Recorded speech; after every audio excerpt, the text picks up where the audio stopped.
24.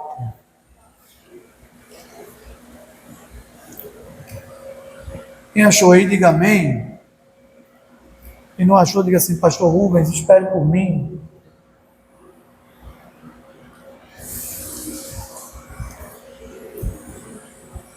Mateus capítulo 7, versículo 24 ao 27, que diz assim: Todo aquele, pois, que ouve as minhas palavras e as pratica, será comparado a um homem prudente, que edificou a sua casa sobre a rocha. E caiu a chuva, transbordaram os rios, sopraram os ventos e deram com ímpeto contra aquela casa, que não caiu, porque fora edificada sobre. E todo aquele que ouve estas minhas palavras e não as pratica, será comparado a um homem insensato, que edificou a sua casa sobre, e caiu a chuva, transbordaram os rios, sopraram os ventos, e deram com ímpeto contra aquela casa, e ela desabou, sendo grande a sua ruína. Deus, obrigado, Senhor. Obrigado por mais uma vez poder estar na tua casa. Que nessa hora, Senhor, eu quero que o teu Espírito Santo fale ao nosso coração. Toda palavra, Senhor, que for ministrada nessa hora, venha do teu trono, para que o teu nome seja glorificado e exaltado. Eu te peço em nome de Jesus. Amém. Queridos, a gente vê aqui duas coisas que acontecem nesse texto. São dois fenômenos, duas situações que acontecem baseado em algo que essas duas coisas ou as duas casas estão sujeitas aos mesmos problemas e situações. E aqui casa, ela é representada por lar, é representado por família. Porque uma casa destruída, a gente chora, mas compra o material, trabalha, se constrói e se levanta. Porque é um bem material. Mas quando se fala na casa onde está ligada os sentimentos, as emoções, as estruturas do ser na sua intimidade, aí essa casa se chama ampliada, ou essa casa passa a ser ampliada por algo que Deus, Ele mesmo criou e construiu. Amém? E aí o autor, ele trabalha aqui com isso. Mateus vai e fala esse texto de uma forma muito profunda. A diferença do que acontece primeiro é a escolha de onde e como e que tipo de material você vai construir e edificar a sua casa. O irmão Milton trabalha com construção civil. Ele constrói. E ele sabe que no mercado existe materiais para construção que são de qualidade e outros não. Na experiência da vida dele como construtor, ele entendeu que é necessário algumas etapas e materiais para edificar a casa. Primeiro é o local. Você pode construir casa em qualquer local? Pode. Porém, a gente sabe que existem locais que têm mais facilidade a ter um problema com a sua edificação do que outros locais. Tem locais que você constrói e a primeira coisa que você precisa para construir algo é uma base bem firmada. Então, a partir desse dessa primícia, desse pressuposto do que é necessário, eu preciso conhecer primeiro o local onde eu vou construir ou edificar algo. Para quem entende um pouco isso, eu não sei se os irmãos já viram. Quando a gente passa na construção, quem já ouviu uns barulhos, o negócio faz ei, pô, ei, aquilo aí se chama bate-estaca. E tem uma pessoa específica que é o operador daquele material ou daquela máquina. Eles vão batendo uma haste para conseguir detectar a firmeza e a dureza e a profundidade de como será construída esses alicerces que vão permear a base de uma estrutura pequena, média ou grande.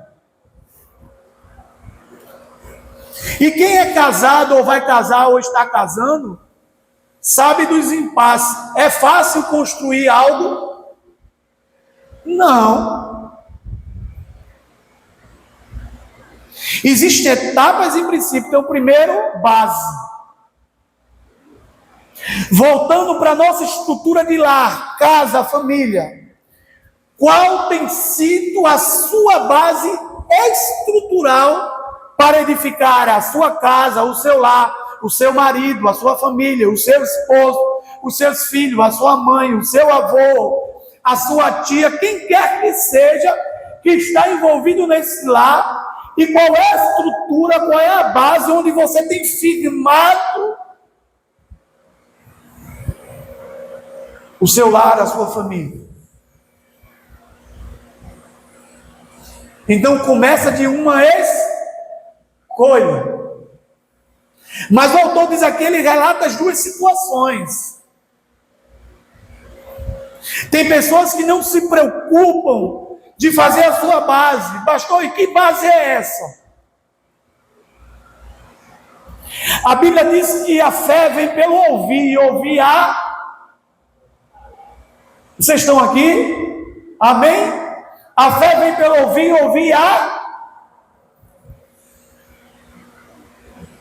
Quanto tempo que você investe no seu lar, na palavra do Senhor?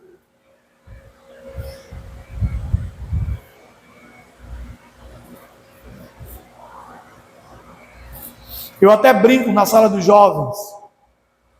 Eu digo, comece com um versículo. Leia um versículo todo dia, meu irmão.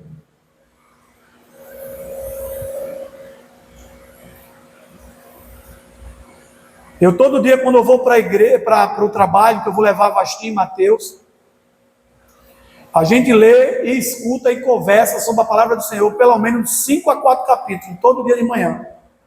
Quando eu entro no carro, eu digo, liga o Bluetooth.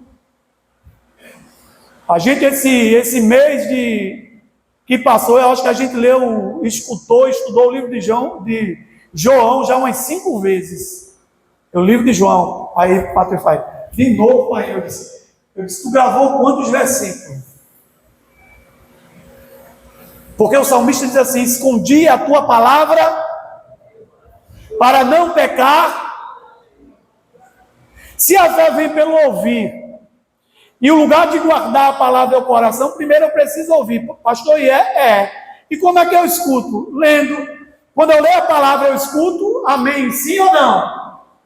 Quando a gente está lendo, mesmo em silêncio, a gente escuta a palavra na mente ou não? Estou lendo aqui, eu estou escutando. Na mente, estou lendo a palavra. Porque a palavra é a estrutura principal daqueles que se dizem, em primeiro lugar, cristãos e que são discípulos do Senhor. Então, viver num lar onde você tem como base a palavra já é uma grande arma para vencer as ciladas do diabo. A Bíblia diz que o diabo vem para matar. É a função dele, meu irmão. E vou falar uma coisa para você. o cara é bom no que faz. Pastor, ele tem algo bom, tem em fazer o que é errado, o que é ruim. O cara é especialista. E tem uma coisa nele: ele não se cansa e nem precisa dormir, viu? Falando sobre porque ele é considerado um ladrão que vem de repente. Eu tenho um patrão chamado James. Eu dei com liberdade porque ele é meu amigo. Ele dizia: Rubens, a gente tem que sempre estar desconfiando de alguma coisa, porque o ladrão, ele sempre está procurando maquinar o mal. Então a gente tem que se prevenir o máximo possível aqui dentro da empresa, tanto na hora de investigar funcionário, entrada, saída, câmera, muro. Então mesmo assim é o diabo. O diabo sabe que ele não é inimigo de Deus. Porém, por quê? Diga assim: por quê, pastor? Porque Deus não tem inimigo. Deus não tem ninguém, nem os pés dele, quanto mais a altura dele. Quem tem inimigo somos nós. Ele é inimigo da nossa vida. E ele sabe como atacar a nossa estrutura. Esses dias eu contava algo interessante sobre isso. O que é investir e entender o que o inimigo reconhece quando um soldado está preparado para uma guerra. Certo dia eu fui para Marcha para Jesus e a gente vinha andando pela calçada e saía um motorista do hotel, chegando ali no Polo Pina, e ele saía da garagem, saía muito rápido, quase atropela eu, a minha amada, linda esposa. Eu não sei se Rodrigo e Mateus estavam comigo, mas você lembra de Luiz, né? Aquele diácono que media 2,15 metros de altura. Qual é a sua altura? Sim, sua altura. 1,90, o diácono tinha 2,15 metros. Ele dava 2 de você. Quando a gente passou, o cara ia atropelar a gente. Eu fiz: meu amigo, quase que você nos atropela. Aí ele disse: que nada, você era para ter visto e tal. Aí eu represento ele como inimigo. Só que eu estava protegido. Vocês vão entender a ilustração e a metáfora. Há 5 metros atrás, vinha o diácono Luiz. E o cara bravo comigo, porque o inimigo é assim, ele enfurece e tal. Ele enfurecido, que nada, você tem que olhar. Eu disse: meu querido, eu estou na calçada dele. Aí o diácono Luiz disse: pastor, tem algum problema aí? Aí o cara, quando virou, irmão, que viu o tamanho, ele disse: meu amigo, me desculpe. Mesmo assim é o diabo, quando vai mexer com alguém, ou entrar na família de alguém que está baseado na palavra, quando ele vai tentar, ele vai mexer, quando ele vê, está na palavra de si, porque a Bíblia: resistir ao diabo e ele fugirá de... Quem levou Jesus ao deserto? O Espírito Santo, para ser tentado. Porém, o diabo às vezes se esquece. Jesus estava o quê? Num propósito de 40 dias, sem comer nada. Ele estava 100% vivendo a plenitude do poder de Deus sobre a vida dele. O diabo, quando chega no deserto, o Espírito Santo começa a tentar atrapalhar a base de Jesus, se esquecendo que ele é o verbo, como João diz. Ele é a palavra encarnada, ele é o verbo vivo.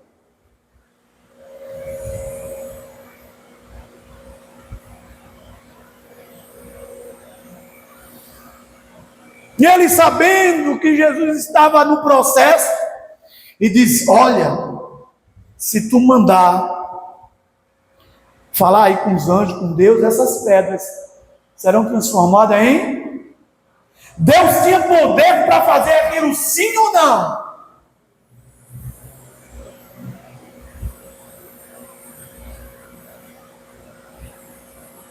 Mas Jesus precisava vencer Ele com o poder da palavra, ele diz o quê? Nem só de pão, mas de toda palavra. Diga glória a Deus. Diga, a minha família está alicerçada na palavra de Deus. Então essa é a primeira coisa que eu vejo aqui, que o texto me mostra isso. O alicerce e a base é a palavra. Se não for a palavra, então o próprio Jesus, ele era o próprio Deus da Trindade, Deus Pai, Deus Filho e Deus Espírito Santo. Mesmo assim, tinham princípios. E dentro de um lar, dentro de uma família, dentro de uma casa, que ele tem como prioridade e alicerce desse lar, se ele for a palavra, ele vai dizer o quê? Ele vai dizer: eu sou obediente a... Agora eu pergunto para você, é fácil? Não. Não é fácil, porém não é impossível. Porque o impossível Deus faz. Diga assim, irmão. Diga assim, irmão. Fique tranquilo. Diga assim, o impossível. Diga assim, Deus faz. Mas o possível é a sua responsabilidade. Amém? Então, alicerçar o seu lar na família e na palavra é da nossa responsabilidade. Então tem coisas que cabe a gente fazer. Cabe a gente priorizar. Irmãos, tem hora, tem gente que gosta de ler a palavra de noite. Eu disse, não faça isso não. Assim que acordar, leia logo a palavra. E você, quando vai abrir o versículo, vou ler Salmo 23. Depois que você trabalha, você vai para uma faculdade, você chega em casa, e quando você chega em casa, parece que a cama e o lençol está dizendo assim, vem. Aí não, mas eu vou meditar de noite. Aí quando você faz, o Senhor é o meu... Dorme. Então acordou, meu irmão? Palavra. Pastor, me acordo de 6 horas, é muito cedo. Acorde 10 minutos antes, meu irmão. Diz que estão no Senhor, renovarão as suas forças e voarão como águia. Então o Senhor renova. Então isso tudo, a estrutura principal é a palavra. Eu preciso entender isso. Sabe por quê? Porque as duas casas, tanto do homem insensato, eu vou colocar aqui família, amém? Porque quando fala de homem aqui, fala da humanidade. Então eu posso dizer que nessa humanidade eu posso botar na família. Famílias, homens, mulheres, filhos, pais, insensatos e sensatos. Eles vão ser atacados pelos mesmos problemas. Seja eu cristão, discípulo ou não, eu vou ser atacado pelo mesmo problema. Quem é cristão, quem é discípulo, o diabo quer minar.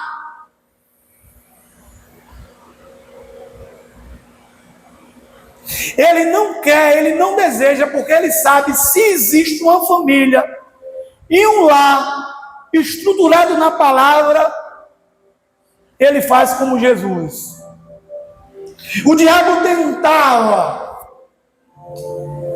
minar o ministério de Jesus, porque se Jesus cedesse a que o diabo queria, que Satanás desejava, se ele cedesse, aí ele vai mais além. Aí o bicho é ousado, viu? Ô bicho ruim. Leva Jesus para um monte, para o lugar mais alto, e diz assim: se a mim adorares, eu te darei tudo que você vê aí.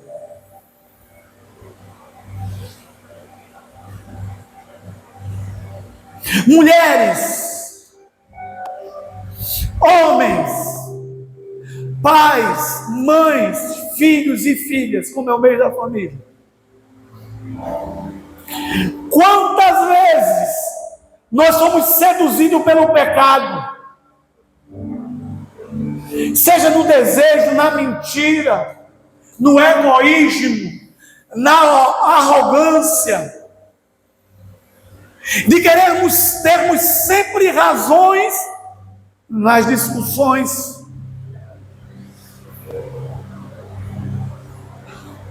Mas aí o diabo vai, tenta Jesus mais uma vez, e diz assim: se você me adorar, prostrado, te darei tudo isso.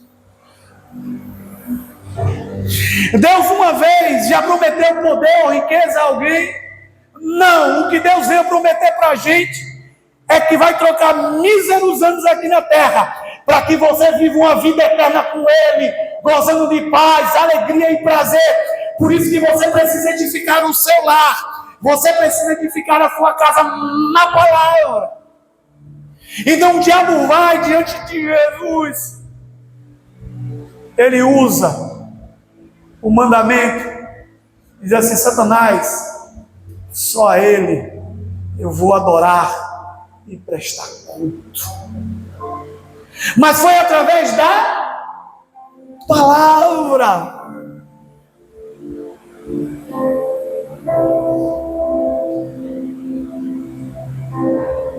Mas pastor, por que o senhor está dizendo isso? Porque eu sei que a nossa vida ela é bombardeada. Se quem chegar para mim: pastor, está tudo muito bem, tem alguma coisa errada, irmão. A vida de um cristão, ele tem momentos bons e ruins, difíceis. O cara só vive momentos bons. Meu irmão, pode pedir para Deus levar. Ele já está pleno e completo e perfeito.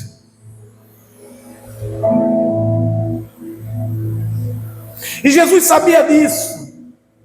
Então ele tinha a palavra, como o salmista disse: escondi a tua palavra no meu coração, para eu não pecar contra ti. Segunda estrutura.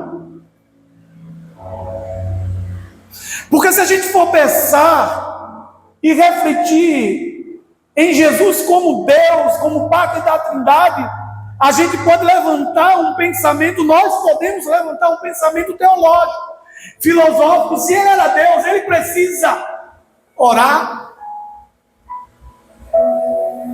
Ele vai orar para ele mesmo. Mas a palavra diz que nos momentos mais cruciais,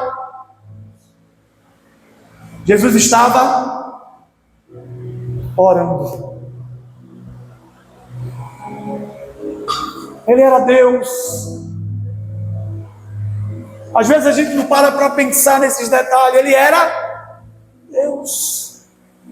E ele orava incessantemente, direto, o tempo todo. Diz textos na Bíblia que ele orava a noite toda. Porque a oração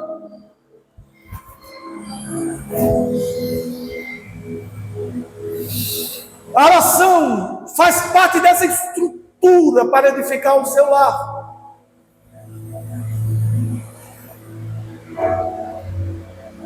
Quanto tempo você tem orado por sua família?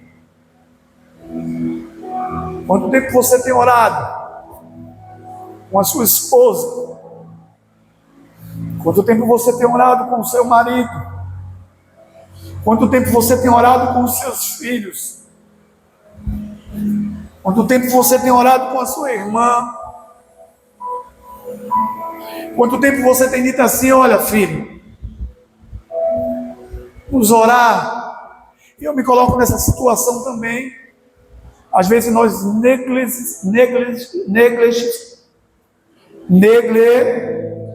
trava a língua. Os irmãos entenderam?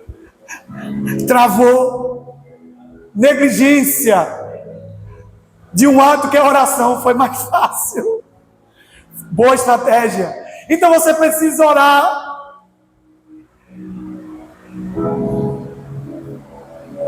Vida de oração.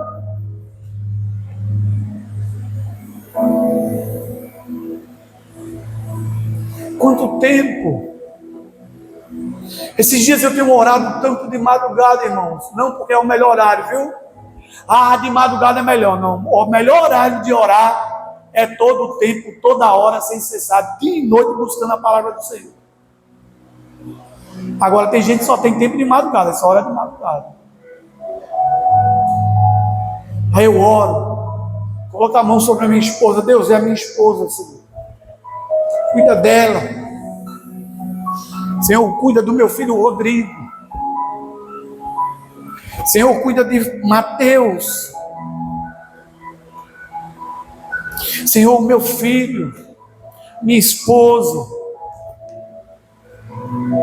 Oração, irmão, é estrutura, o alicerce, edificação da palavra. O segundo é oração. E a oração faz você criar intimidade. Na oração eu começo a ter o desejo. E eu fico mais sensível à voz do Espírito Santo. Quando eu estou orando, eu entendo que enquanto eu oro, quando eu leio a palavra, o Espírito Santo trabalha pelo meu lado, pela minha casa.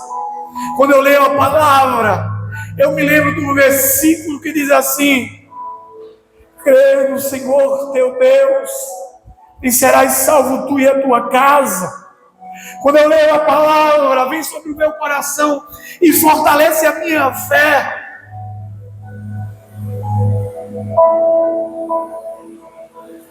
E a gente tem morrido como igreja. A gente não vê as pessoas querendo mais estar aqui na igreja. Por qualquer motivo a gente não vem à casa do Senhor.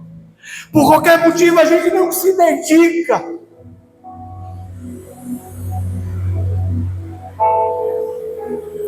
Irmãos, não é o fato de sermos batistas, porque nós somos batistas. E a palavra é a nossa primeira regra de fé e prática. Então eu preciso orar. Preciso orar. Nós precisamos orar. Não precisava ter culto de oração para orar, não. As pessoas já vinham de casa cheia da presença de Deus, porque o culto começa em casa. A igreja é reflexo daquilo que somos em casa. Se uma igreja passa o domingo orando, no mover do Senhor, quando ela entra aqui, ela já entra louvando. Senhor, eu sei que hoje vai ter a ação de Deus, a palavra de Deus, o louvor vai ser para Deus, nós vamos adorar. E a Bíblia diz que o Senhor está atrás de adoradores que o adorem em espírito e em verdade. E adorar é servir, se dobrar, se expor diante de Deus. Por isso que quando eu oro, eu abro a expressão de dizer assim: Senhor, eu não vou apenas orar, mas eu vou adorar. Eu vou oferecer sacrifícios de louvor pelo meu lar e pela minha casa. Então as duas estruturas, elas vão sofrer vendavais.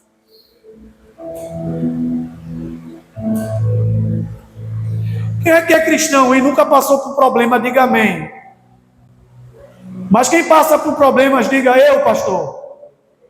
Mas quem sabe, quando você passa pelo vendaval, Jesus está no barco dormindo, só esperando para você dizer assim: mestre, eu estou no vendaval. O Senhor estava dormindo em meu vendaval. Os discípulos desesperados. Mestre, nós vamos afundar. Jesus acorda. Isso aqui é conjecturando, não tem uma Bíblia não, é eu pensando. Ele se levanta, se espreguiça e diz: Qual é o problema? Não, é o vendaval, o vento, mas é o quê? Aí ele diz assim: ei, vento, ei, mar,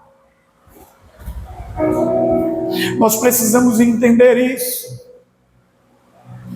E se a gente lê a palavra, se a gente ora, a gente está criando uma dimensão no nosso lar fortalecido pelo Senhor.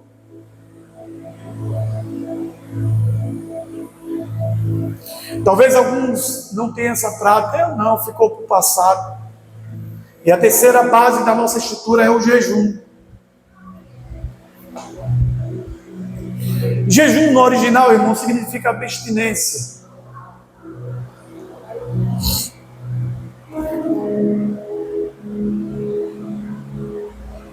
Quando a gente está com problema de saúde, e alguém chega aqui, porque agora tem, me corrijam, quem for mais especialista, tá? Eu só sou um curioso que leio sobre algumas coisas. Existe o pré-obeso, o pré-diabético. Irmão, diz meu, não é assim, né? Quer dizer, você tem uma grande tendência de ser, né? Chega no médico, faz os exames. Aí o médico faz, sua taxa está alta, você tem que parar de comer açúcar e sal, senão você vai morrer. A pessoa já toma um susto. Aí quando você chega em casa no outro dia, alguém chega para você e diz: aqui tem uma torta daquela bem. Aí você diz: irmão, se eu comer um morro. Você começa a cuidar da sua saúde. É assim ou não é? É assim ou não? Amém? É assim ou não é, igreja? Diga assim: é, pastor. E por que com a vida espiritual da gente é diferente?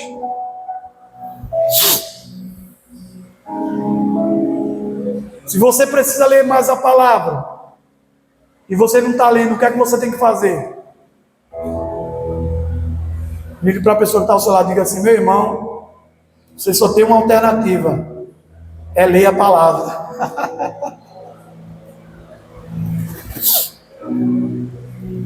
É orar. E a terceira é o jejum.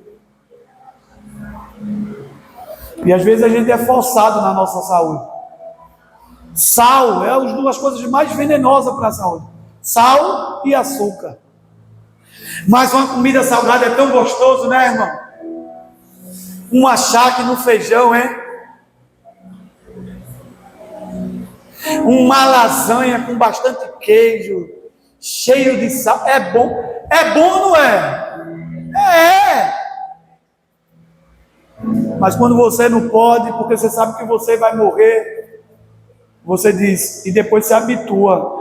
Tem gente que toma café até sem café sem açúcar. Irmão, me desculpe, fico com raiva de mim não. Se você tomar café com açúcar, não fale comigo a partir de hoje, porque você é uma pessoa amarga. Eu estou brincando, tá? É porque eu não sei como uma pessoa consegue tomar café sem açúcar.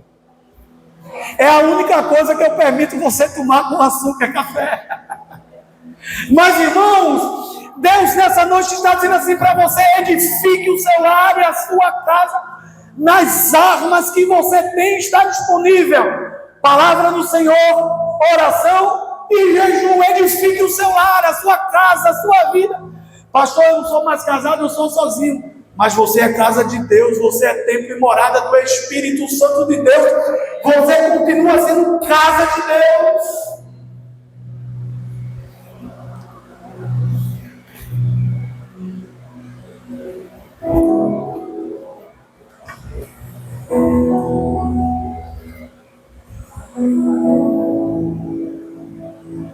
Queridos, eu vou ler mais uma vez o texto para a gente encerrar.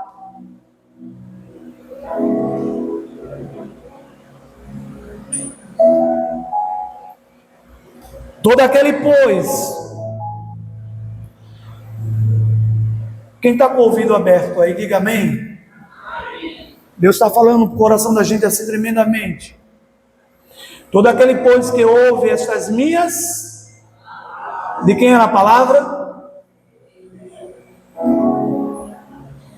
Ouve-as, será comparado a um homem. Vamos ler junto comigo, vamos lá. Um homem que edificou a sua, aonde?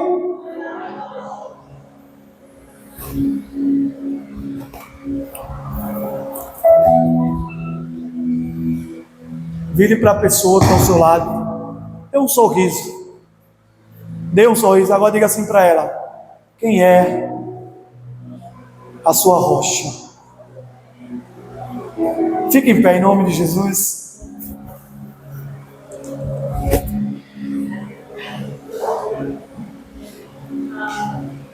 Amados do Senhor, igreja do Senhor,